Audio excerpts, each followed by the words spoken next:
News 25 is brought to you by News and programming is sponsored by Desert View Hospital, providing emergency medical care around the clock at 360 South Lola Lane. Learn more at desertviewhospital.com. Physicians are not employees or agents of this hospital. News is also brought to you by J.K. Nelson Law. Call 727-990 today for your free consultation. If you need a lawyer, you need Nelson.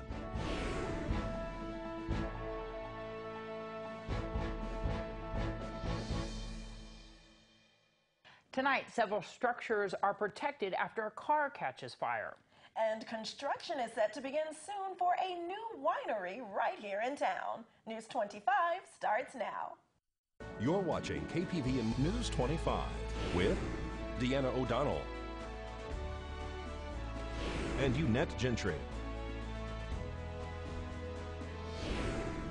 News 25. Local coverage you can count on.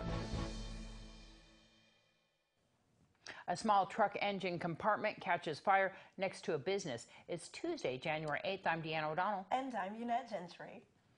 Pahrump Valley Fire and Rescue responded with deputies from the Nye County Sheriff's Office to a vehicle fire yesterday afternoon behind a business located just off the highway. Yesterday afternoon, approximately 4 o'clock, we were dispatched a report of a vehicle fire on 372 behind the subway. It was reported that the vehicle had a well-involved engine compartment. It was next to a building. As we arrived on location, we found an engine compartment fire that was attempting to continue into the passenger compartment. The structure was not in immediate exposure. Crews commenced an exterior attack, quickly controlled the fire with no extension. Our investigation revealed probable malfunction of the vehicle within the engine compartment. Was anybody inside the car? There was no one inside the car. It was used as a work vehicle, as a pickup truck. There was a gentleman who had a garden hose that had directed that stream onto the fire to keep it at bay, and so it prevented it from extending into the passenger compartment.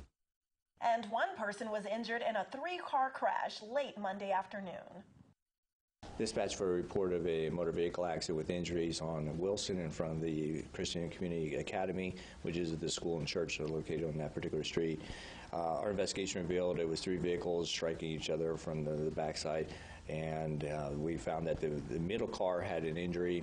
That person was transported to our local hospital. And traffic was closed in all directions on that roadway, right? Yeah, unfortunately, is at the time the school was also discharging for the day, so the traffic had to be rerouted by the Sheriff's Auxiliary around the accident scene. That's a low speed limit zone right there, 15 miles per hour. It is. It is 15 miles an hour when the school is either the students are arriving in the morning or discharging at the end of the day.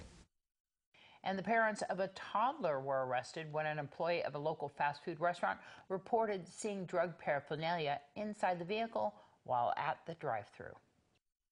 Sean Miller and Sarah Meyer have been arrested for various drug-related crimes, including conspiracy to violate the Uniform Controlled Substance Act and child endangerment, at the location of McDonald's here in Pahrump. According to the declaration of arrest, deputies were dispatched to South Highway 160 in reference to a narcotic-related issue. It was reported by a McDonald's employee that a vehicle was in the drive-thru, and an employee observed that the male inside the car had handed a glass pipe used to consume methamphetamine to the female. The reporting party said that there was a small child in the back of the car at the time of the incident. Deputies made contact with the male and the female in the parking lot of McDonald's. They say that the male appeared to be under the influence of a controlled substance, specifically heroin. They also say that they observed a silver firearm on the floorboard of the vehicle. During a search of the vehicles, deputies say that they found several items of contraband, including paraphernalia and narcotics, specifically methamphetamine, evidence of possible heroin use, and hypodermic needles. Both Sarah Meyer and Sean Miller were placed under arrest and transported to the Nye County Sheriff's Office Detention Center. It was later learned that Sean Miller was a convicted felon and prohibited to own a firearm. The child inside the car, which was determined to be over 1 year old, was released to the care and custody of the Division of Child and Family Services. All right, stay tuned to KPVM, where that stands for Keeping Pahrump and Area Viewers in Mind. We'll be right back. You're watching KPVM News 25. Local coverage you can count on. Welcome back. Well, a former sheriff candidate was seen in front of the newest Justice of the Peace Lisa Shambly. In this week's court report, as of today, charges are still pending in Justice Court for former Nye County Sheriff candidate Dave Champion. This after making his first appearance in court on Monday. Champion is accused by a Nye County inmate of the sexual assault of that inmate's wife. Champion was arrested on January 5th and charged with involuntary servitude and coercion. Investigators say Champion was hired as a consultant, helping the unnamed inmate with his criminal court case. The inmate's wife, who also remains unidentified, told police that Dave Champion came to her residence to drop off paperwork, put it on the kitchen counter, pulled her in close, and began forcibly kissing her, undressed her, pulled her a pistol, and told her to go into her bedroom, then got on top of her and reportedly committed various sexual acts. The alleged victim also told police that on a different instance, she went to Champion's residence to go over her statement for her husband's sentencing, during which time she says Champion kept asking her about her feelings, would hug her, and forcibly kiss her. She told police she then pushed him away and asked him why he did that, and Champion reportedly stated, because he knew she wanted it. Police say the victim showed investigators text message conversations between her and Champion that seemed to indicate Champion attempting to coerce the victim into performing sexual acts using his knowledge of her personal life as blackmail. Notably, police say there is also a text from the victim to Champion saying, "Listen, this cannot happen." The victim contacted police in January and stated that she was sexually assaulted by Champion on approximately October 4th, 2018, and that nothing was consensual. The victim was later recorded on Nye County Jail visitation video disclosing to her husband that Champion sexually assaulted her. Champion was later arrested, and although charges are still pending, during his first appearance, when the case was called, Champion was not present as bail was posted in the amount of $10,500. The court advised that probable cause was found on the charge of involuntary servitude, but not on the charge of coercion. The prosecuting attorney, Patrick Ferguson, inquired as to whether the coercion charge was a felony or a misdemeanor. The court advises that it was a misdemeanor. Champion has his formal arraignment scheduled in Justice Court on March 11th. However, there is no word yet if more or any formal charges against him will be filed by that time. This has been your court report. I'm Eunette Gentry for News 25. Thanks, Eunette. Well, cement and steel costs are up. Angela Miles reports in today's Business First Brief. Tapping our news, the partial government shutdown is now in its third week. Democrats plan a vote to step up pressure on the president and Republicans to get the government going again. Cement stocks are on the rise as President Trump talks up the proposed border wall. On Monday, construction shares such as Cemex, Vulcan Materials, and U.S. Steel climbed higher. The president tweets he plans to address the nation tonight. He wants $5 billion to build a steel barrier along the U.S.-Mexico border. Democrats are saying no. Postage stamp prices are going up. Starting January 27th, the first-class Forever stamp will jump from 50 cents to 55 cents. Steel producer Nucor is ready to build a new plate mill in the Midwest. Nucor expects to spend $1.35 billion by taking advantage of federal tax cuts. Nucor is also benefiting from the higher prices of steel due to the trade war. That mill could create 400 jobs. Thanks, Angela. Well, the sale of Pahrump Valley Winery is set to close escrow, and the new owners will be taking over the long-standing vineyard, restaurant, gift shop, and winery. Tim Burke, who is the co-owner of Artisan Cellars, is opening the Valley's third winery. Burke, who is a Pahrump resident and even a featured writer for the Pahrump Valley Times, has been producing wine here in the Valley for a few years now. He and his partner are very involved in the industry and are opening an attraction that should bring a positive change to the landscape here in our valley.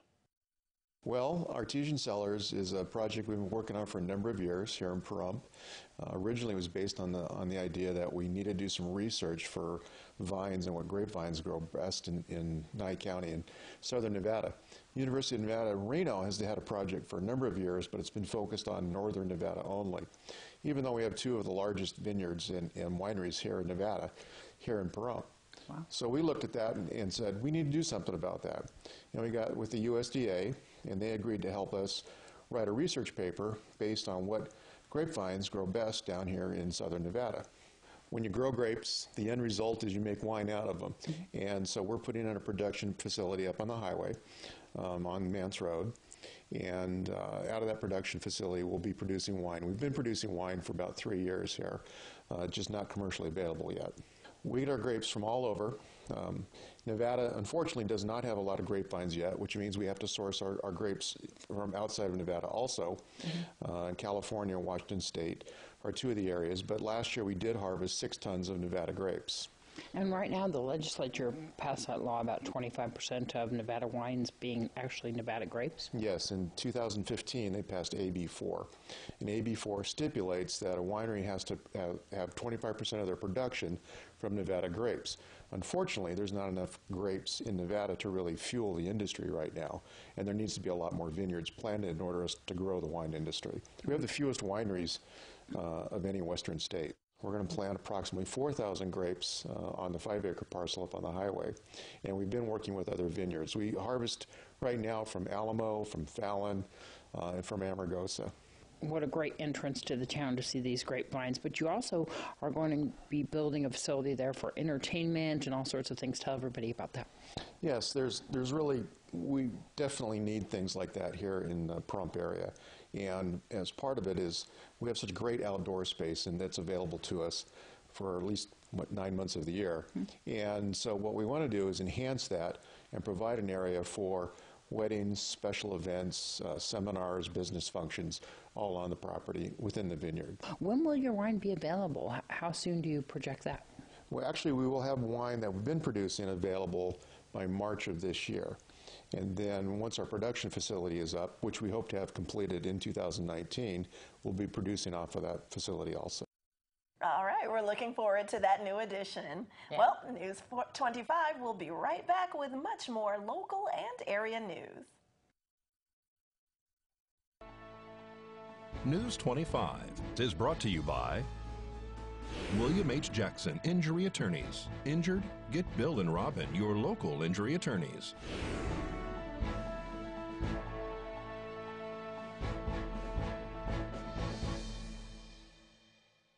Hi, welcome back. Well, in Beatty news, there's a commodities distribution this Friday, January 11th, from noon until 5 p.m. at the Beatty Baptist Church. The Mammoth Band is making a stop in Beatty on Thursday, January 17th at the Senior Center, located at 150 Avenue A South from 8 until 2:40 p.m.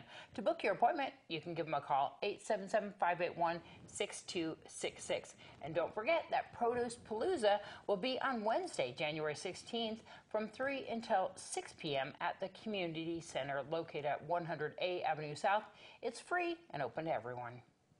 And now here's a peek into some beautiful black and white cats that are available for adoption right now at Desert Haven.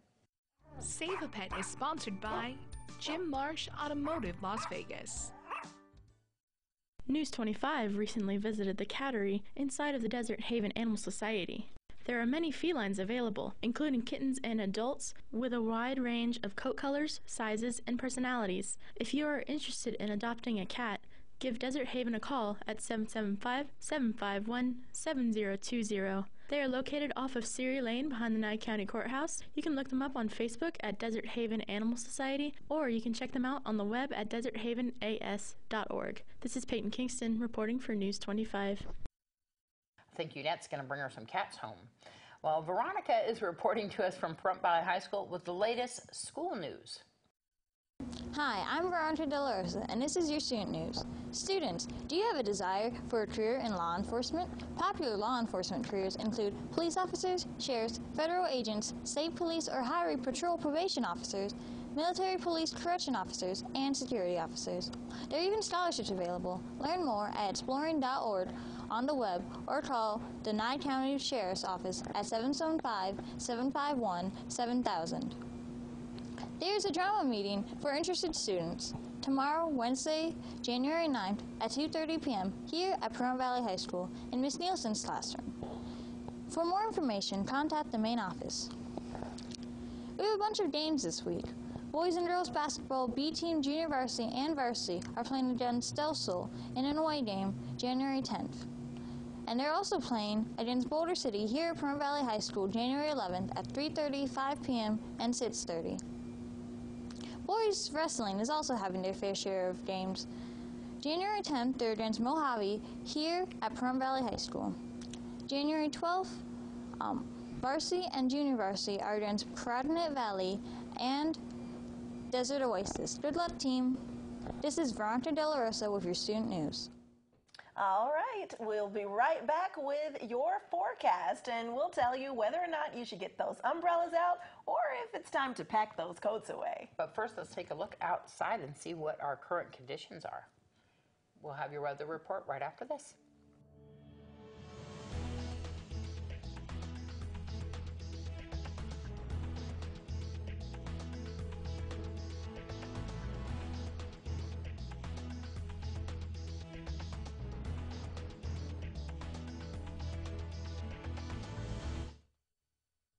KPVM News 25.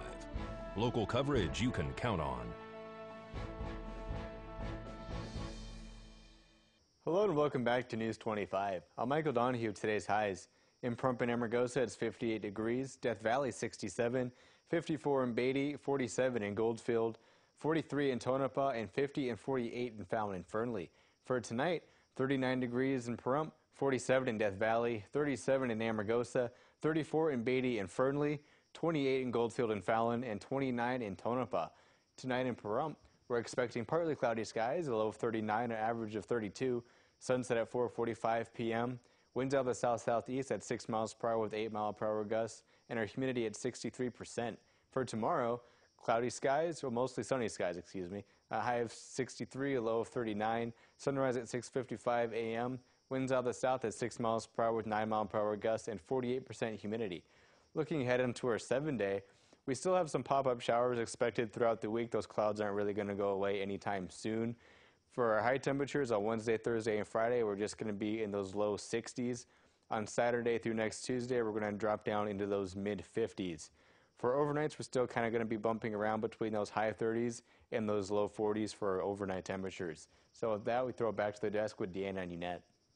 Thanks, All Michael. Right. Thank you. So I'm excited about the winery coming in. I think Yes. that's going to be really good, especially with the event center Definitely. and places for bands and stuff like that. So thanks to Tim Burke for coming by and telling us about that. Yes. If you are listening on the radio and you want to find out more about News 25 or KPVM TV, we can tell you all about it. All you need to do is give us a call, 775-727-9400, extension 201. We'll tell you how to get your free local TV. That's right. And if you need someone to come hook up that connection for you, then we can connect you to the right people to make sure that you're watching us right here on News 25. Eunette, she's going to come by. Well, I might for a small cup of coffee. There you go. All right, that wraps up this edition of News 25. I'm Deanna O'Donnell. And I'm Eunette Gentry. And from all of us here at KPVM and A's Country Radio, thanks so much for joining us tonight, and we will see you again tomorrow. Good night. Good night.